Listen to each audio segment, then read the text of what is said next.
Hello, divine beings, divine humans. Been sort of internally reflecting on who I'm really speaking to in these conversations that I've been feeling called to have with humanity. And the term that's really, come to me that I feel like I'm landing on is divine human. Now, in my perception, my understanding, that's everyone. It's all of us. There are no exceptions. Um, my understanding is that every single human being represents a fractal of God consciousness, and that each of those fractals, each of us, every one of us is equal, and that we can't really judge what's happening with somebody's consciousness from the outside because our spirits, our souls, or the energy of soul is so vast, so multifaceted, excuse me, and so multidimensional that really we're nonlinear in our expression. So we might be looking at someone and have all kinds of judgments about how they are, acting, presenting themselves, what they choose to believe, how they choose to behave, what they're doing with this gift of life that they have been given. And we might think that they're expressing some sort of lower form of consciousness, but truly everyone is playing a role that, in its highest expression, serves the collective, even if that expression seems to be of a lower frequency. And I hope that that made sense as I said that. It surely made sense to me as I was saying that. Um, One of my favorite teachers is Abraham Hicks. So Esther Hicks, as she channels this group consciousness that has, basically said, hey, call us Abraham, because it's going to be easier for your human consciousness to think of us as singular than as the multitudes that we represent. But in any case, uh, Abraham has offered many, many perspectives to humanity, to help us to remember and to kind of perceive in this world of all of these differences and all of this variety and all of these seemingly conflicting choices and desires that exist in humans, divine humans on this planet. How can we recognize some sort of divine order, or even how can we recognize the divinity in those that we look at and we judge? We have some sort of bias around what it is that they're about on the planet.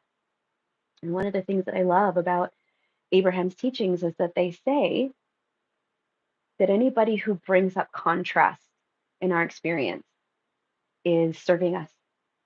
So anyone that triggers us, anyone that brings up a perspective that seems to contradict ours, and then stimulates in us some sort of feeling about that, is actually in those moments stimulating our divine creative process.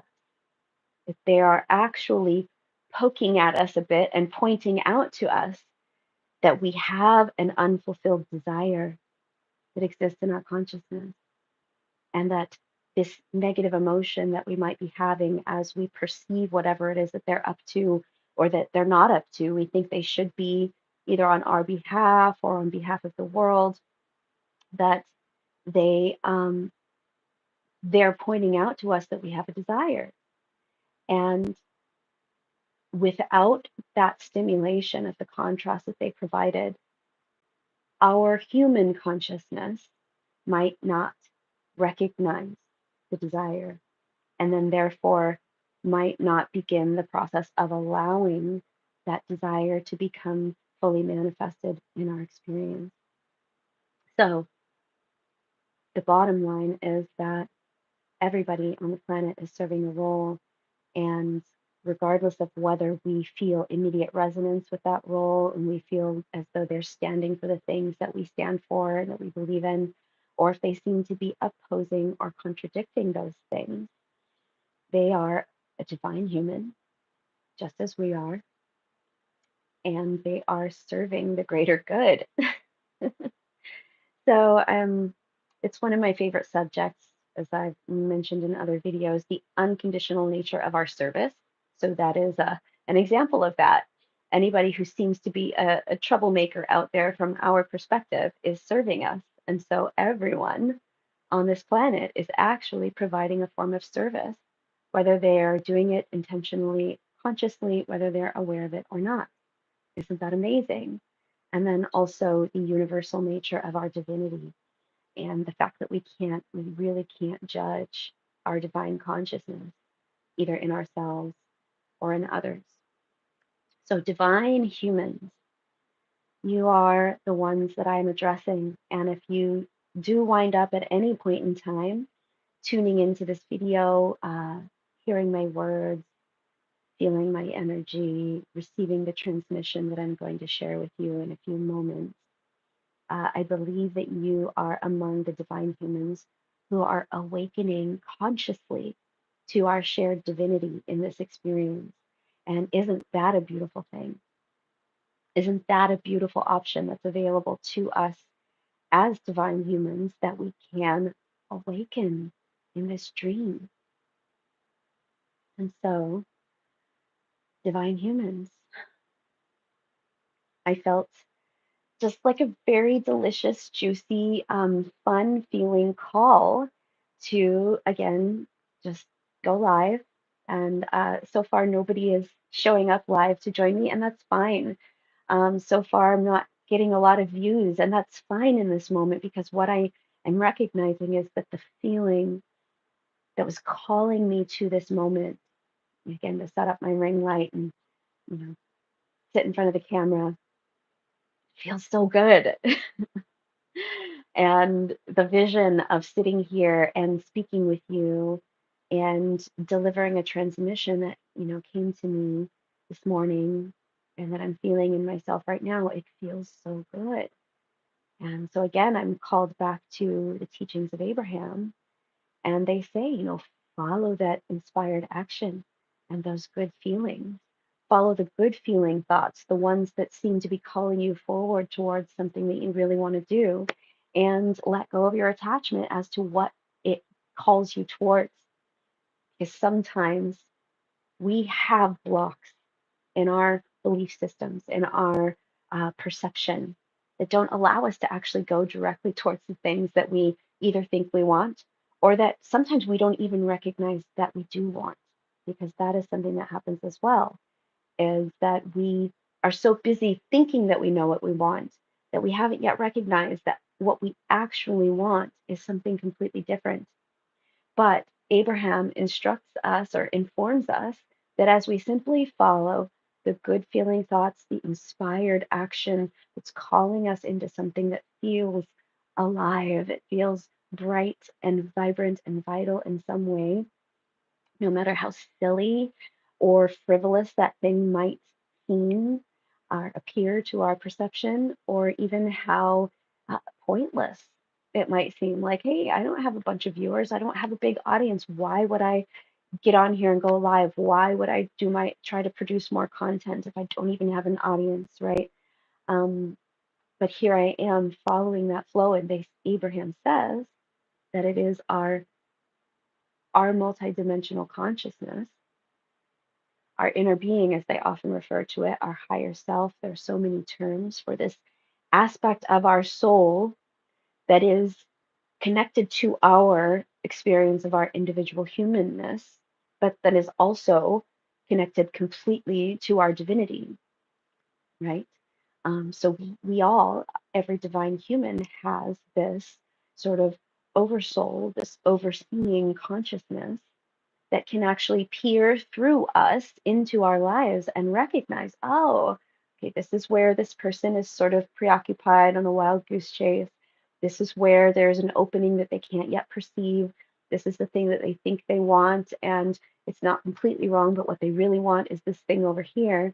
And so, if we can quiet our mind and make enough space in between the habitual thoughts that are just sort of streaming through our consciousness most of the time, that higher aspect of ourself can drop in these divine thoughts that are usually originally recognized as moments of peace and quiet.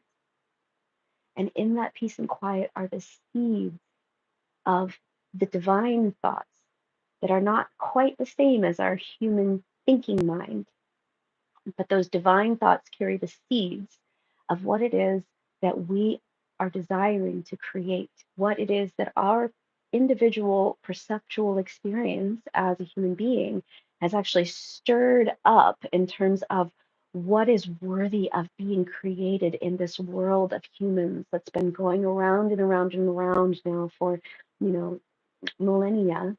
At this moment in time, through this perceptual apparatus, these are some terms that Abraham might use. You know, what is it that is being perceived as worthy of pure positive energy, divine creative source energy, pouring towards and bringing to life? Okay. So here I am following those good feeling thoughts, even though they don't seem very rational. And even though right now in this moment they're not leading me to anything that's very tangible or, excuse me, I'm following, doing my best to follow, to allow myself to be called. And if I could, I would be sort of a lighthouse, a cheerleader, a reminder. Uh, yeah, in a way, a finger pointing towards the moon. I'm not the moon. You have your own moon. That's your higher self. That is your own expanded consciousness that knows what's best for you always, that has your best interests at heart, and that will call you forward along a good feeling, loving, juicy path if you will allow. So,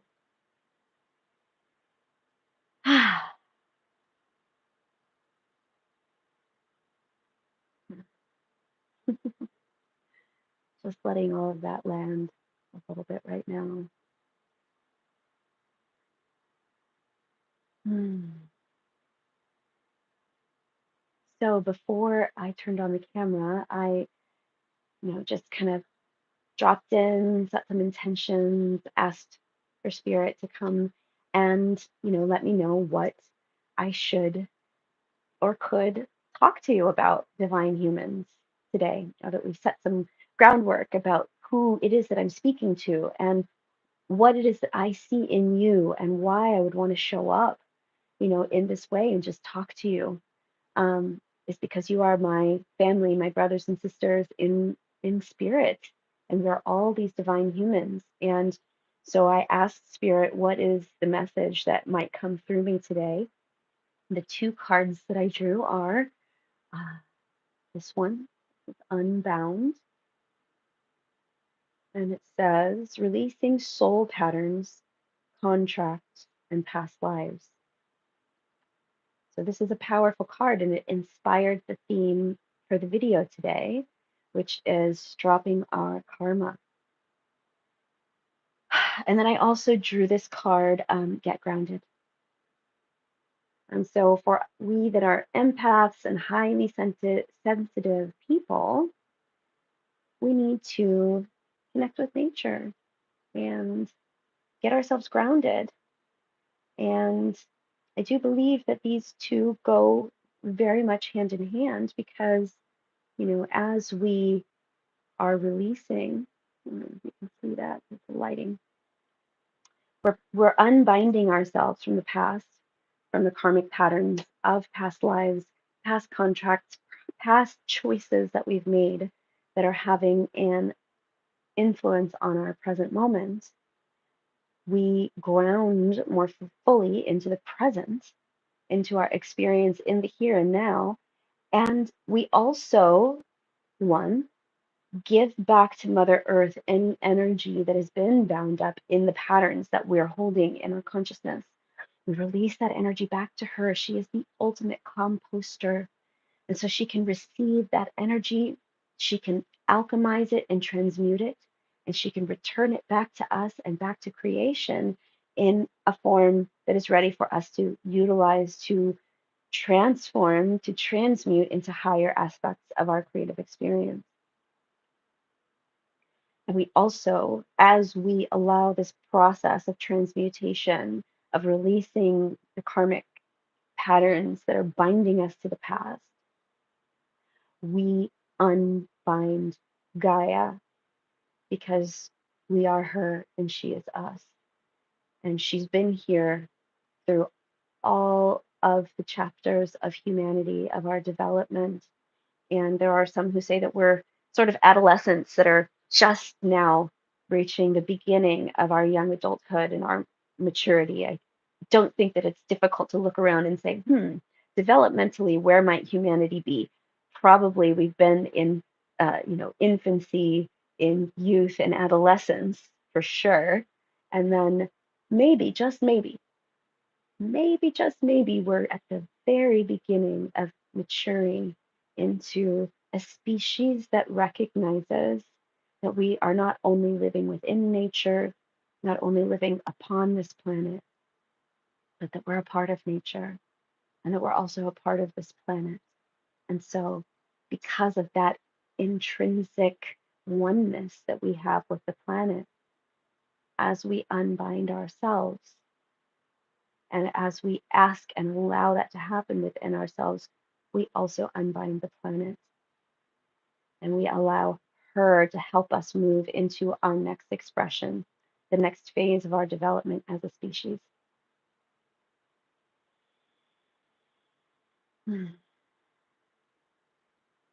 So recently, this concept of dropping our karma, right? The card said unbound,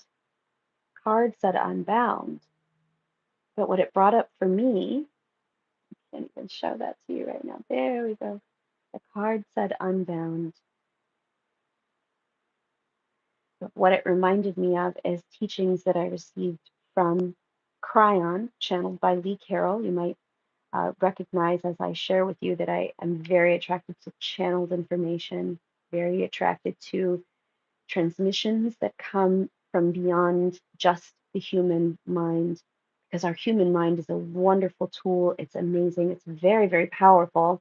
It has the ability to create and to destroy as we direct it, but it's also very conditioned.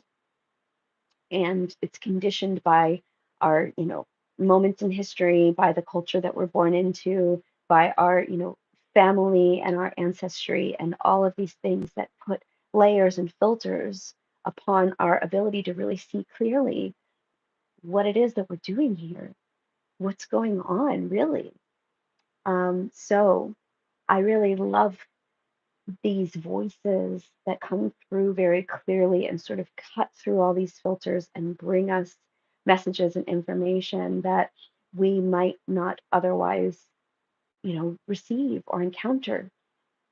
A lot of messages on the planet are coming to us through the filters, and they're not necessarily bad or wrong, but they are often either, omitting and leaving out aspects of the big picture that don't seem to fit in with the rigid confines of that particular dogma or belief system, you know, um, or there's sometimes an agenda behind the messages that are coming through the filters of our religions and our cultures and our governments and all those kinds of things, and even our families.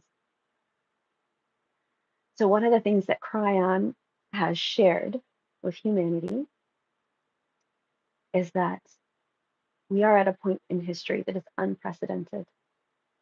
And part of what is new to this moment is that for the first time ever, at least from the perspective of linear time on this planet, we have the ability to drop our karma. And now I motion to my body because Cryon says that within every cell of our body, that there is a part of our DNA that actually holds our Akashic record. and our Akashic record at this point in time, its role has been to inform our human apparatus as to which karmic programs it was running in this lifetime in order to walk with that energy. And as we walked with that energy, we transmuted it. And then by the time we ended a lifetime, ideally we had carried that energy far enough to transmute it, and then we could let it go and we could go into another incarnation. So, one way of looking at this is that up to this point in time, karma has been the engine that was driving our evolution as humans. And interestingly enough, what went hand in hand with that was also a short lifespan. So, if you think about it, every time that we can walk through a karmic process and then drop it and then come back in to walk through another karmic process, that allowed us the possibility for spiritual evolution. It allowed us the possibility to free ourselves from old, more dense energy.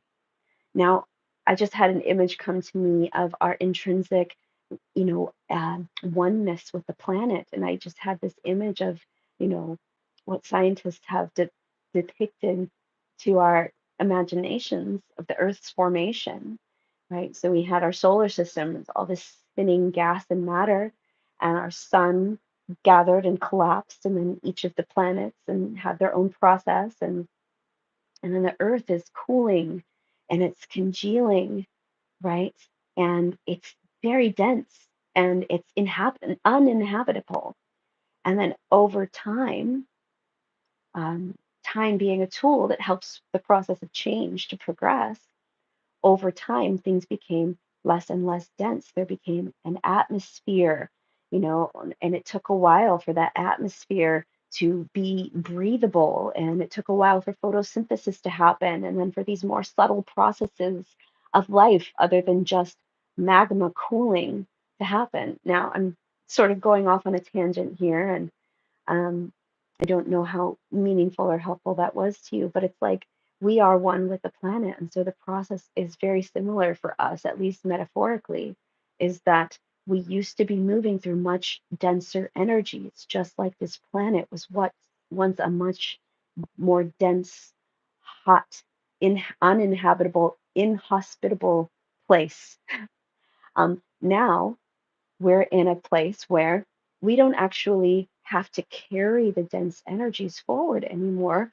Humanity did that for long enough that we actually crossed a marker. We actually made it through a phase of our history where karma was driving our process, and the shorter our lifespans were, the more opportunity we actually had to carry denser energy through to completion and then leave and then come back in and carry more dense energy through to completion. The alternative to that would have been if we'd had long lifespans and a lot of dense energy, that if we didn't make a choice to transmute the energy, that the momentum of the density would have been like a snowball rolling downhill, and in a long lifespan, it would have been virtually impossible to interrupt or redirect the momentum of a quote unquote negative or sort of denser energy pattern that had gotten out of hand in our lives. And so there would have been virtually no possibility for our spiritual evolution and our spiritual survival, as Cryon actually calls it, if we had had longer lifespans. So, my point being that this karmic engine and what some refer to as a Saturnian lifespan, being a maximum of 60 years, that they went hand in hand. We needed karma because the energies on the planet were dense and there was sort of a cap on how high and how many people could vibrate high. Uh, and so we needed quick lifespans in order to get the density to turn over to elevate the frequencies on the planet. We did it. We did it, people. Uh, Congratulations, divine humans. We have actually entered into a new phase.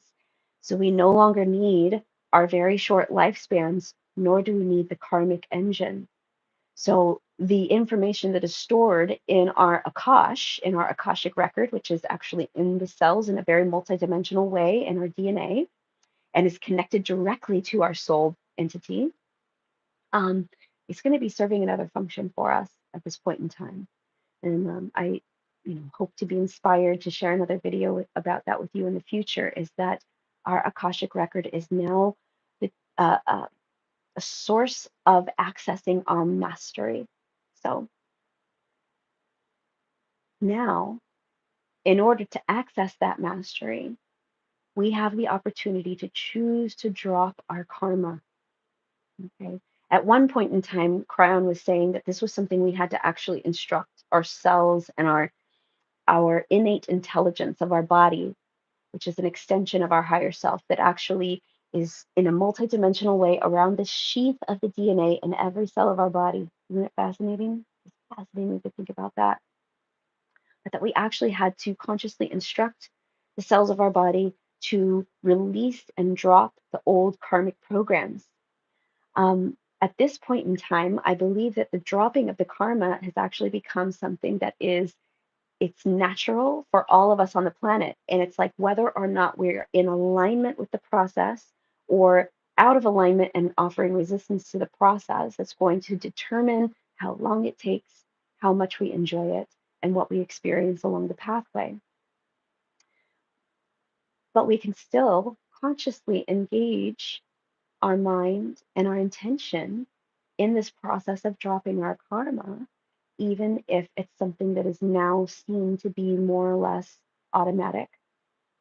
Um, I'm going to expand upon this in this moment because other things that we can do with our consciousness in regards to the innate intelligence that is connected to our Akashic record, the store of all of our incarnated experiences, particularly related to our human experiences on this earth. We can instruct ourselves to cancel the death process. We don't need it anymore. Now, is this a guarantee that we're all going to achieve immortality in this lifetime? No, it's not. Um, we each still have our own individual process with our soul entity going on, and the choices that we are making in tandem with that aspect of self are things that are very, very personal and private, and we can't really predict them or generalize about them.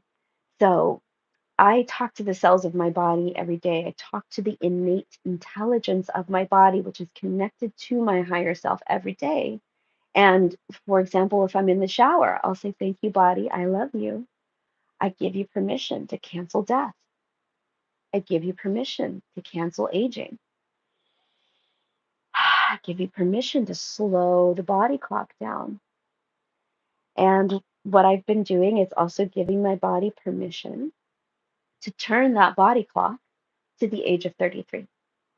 That's it, right? Just turn the body clock to 33. We've canceled death, which is the release of a certain batch of hormones that start to degrade the cells of the body that were part of that old karmic and reincarnative process that we've moved past. And I'm instructing the intelligence of my body to turn the body clock to 33. Now, how long would that take? I don't really know. Time is becoming more and more flexible at this time where we're moving out of three-dimensional perceptive, um, yeah, our three-dimensional perception, because we've always been multidimensional, but our perception has really been confined to three dimensions. When Einstein uh, discovered relativity, general relativity, and published that to the world, um, allegedly that represented an expansion of our dimensional experience into four dimensions, including time. So we were more and more aware of the dimension of time and its relativity, its malleability, its ability to stretch and to contract. Um, and so now we are moving into multidimensionality on this planet. Um, so we don't really need that fixed nature of time. We don't need to confine ourselves to seeing time as a linear thing that then is uh, that our bodies are married to, we can actually divest our consciousness from linear notions of time, divest ourselves from attachment to linear notions of time, and only being able to age in one direction. And we can invite and instruct the cells of our body, the innate intelligence of our body, to manifest our divine magnificence by canceling the release of the death hormones, slowing down the body clock, and then gradually turning the body clock to an age that we choose. I don't know how long this is going to take. I don't know if or when this is something that's going to be fulfilled in my life, or if there is actually a higher choice that's being made between my consciousness and my higher self to, you know, exit at a point in time that might be seen as relatively normal for my lifespan, being 44 years old right now. I imagine that that means that I have at least a few more decades. And maybe I am, still going to leave this body at a somewhat normal time and then come back in to the newer bodies that have upgrades. They're wired differently. They actually have different um, features and capacities available to them just built in. And as far as Cryon and some others are saying, in the coming decades, as the ones that are young now start to come of age, especially as they're coming of age, we're going to notice that they are different. And then 2027 and beyond, according to human design, we're going to really start noticing the babies and the children that come in are quite different in their consciousness. And in particular, I've heard that babies, some of the babies, 2027 and beyond, are going to be very emotionally calm, very, very internally peaceful, and they won't have the emotional volatility or some of the emotional challenges that many of us who are, of age, who've matured in the older energy on the planet, that we had to go through. So, there's even a part of my consciousness knowing that I have that we have these new abilities, these new dispensations that are available to us. That's like, maybe I would still want to just, you know, do the reincarnative process one more time. And, you know, who knows if the next lifetime that I jump into is linearly sequential to this one, but it sounds nice to perhaps jump into a body where you don't have to forget everything. You can remember some of the higher consciousness. You can remember some of the mastery from other lifetimes. Apparently, this is something that we're going to be seeing more and more of as we continue to move into the new energies on the planet. And so I believe that I have rambled long enough. Hopefully, you don't see it as rambling. Anyone who does wind up tuning into these conversations that I'm having with the divine humans on the planet, meaning you, hopefully, you don't see what I'm saying as rambling, that you actually receive it as a transmission or a sharing of information and possibilities for the divine humans awakening on the planet. But in any case, I think at this point in time, I have said enough. Actually, I just glanced and I saw the Get Grounded card here, and I was recalling the connection that I mentioned earlier between our unbinding of ourselves from the old karmic patterns and grounding and connecting to nature, to Mother Earth and the planet, that Gaia is supporting, stewarding, responding to human consciousness. So as we activate the higher aspects of our consciousness, we actually allow Gaia to then initiate new processes in our consciousness, in our bodies. There are all kinds of new energies that are available on the planet. I'm not going to go further into a tangent into things that are happening in Mother Earth herself at this point in time. But let's just say that we are mirrors reflecting one another. And in particular, Gaia is both, supporting and guiding us, but she's also following us and the free will choices that we're making as a collective species on this planet. So as we engage our conscious choice to allow these new tools, dispensations, abilities, enablements to come alive within us as we use our voice to speak the words and allow the innate intelligence of our body to hear through ourselves, to hear us speaking and directing the chemistry and the development of our bodies, that we're also helping to steward and to uh, to allow Gaia to step into new aspects of her evolution. So that's part of the getting grounded and connecting to nature, that as we engage our consciousness in this way, we are grounding new frequencies and new abilities into the physical plane, including Mother Earth herself. So this is all very exciting to me. I hope, I mean, I would like to think that there is someone out there, oh, you beautiful divine humans, who also um, resonates with these things, that finds some inspiration and some excitement in them. And in this moment, I'm recognizing and acknowledging that part of my, it's a need of mine to turn on the camera in this way and to speak to you. I need to hear myself say these things, and I need to hear and allow myself to feel the inspiration and the beauty, the excitement. Yes, it is excitement that it stimulates in me, the hope for humanity, a vision of our future and of the potential that we hold inside of us, even in the face of everything that's happening on this planet right now. I need to hear myself speak these words. I need to hear my own voice and resonate these words and these potentials in my body and in the space around me. And so I am just having a moment of gratitude that I have the ability to do this. I have the space, I have the time, I have the equipment, I have this amazing portal of YouTube and the internet to just share and reach out and speak and maybe be heard, but really hear myself. And if I'm the only one that hears myself, then maybe that's maybe that's what this is all for. It's just for me to hear myself. But any of you who are hearing this too, truly we are one.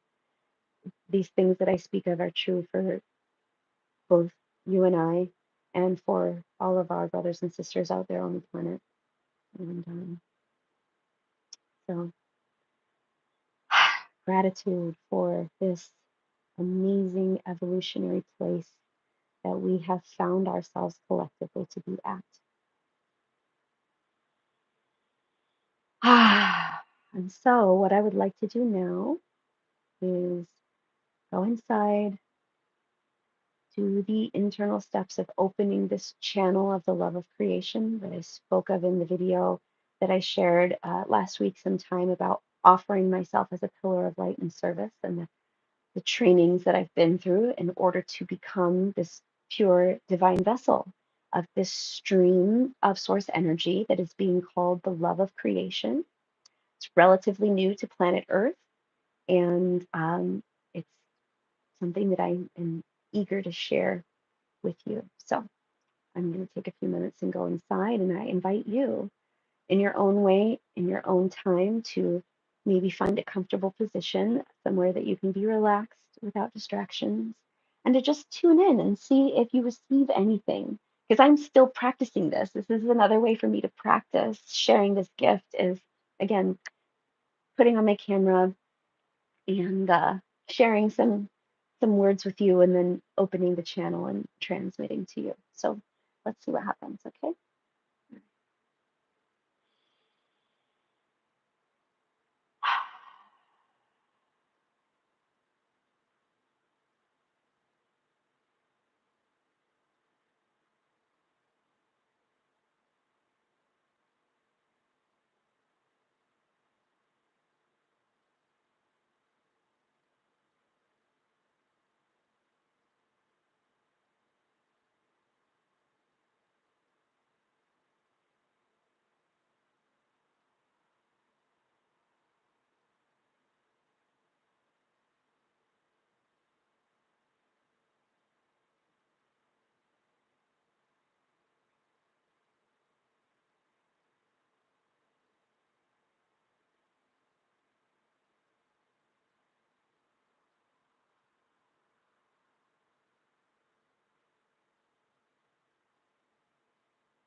So, as the energy begins to dissipate, to subside, let us inwardly request completion and integration of whatever you may have received, whether it came through the words that I shared and the information and concept, benevolent concept, or if it came directly through the energy transmission, just receiving, acknowledging, receiving, requesting a completion of the transmission and integration of anything that you did receive.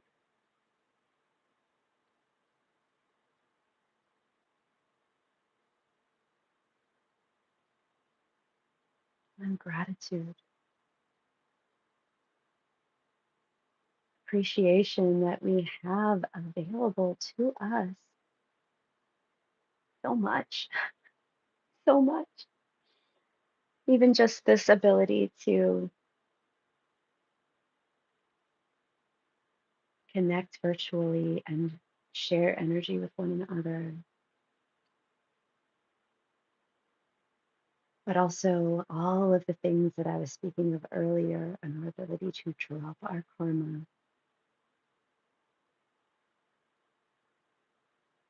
to speak to the innate intelligence in ourselves, directly to our higher self, and to participate in evolution right here in this moment, in this body, on this planet.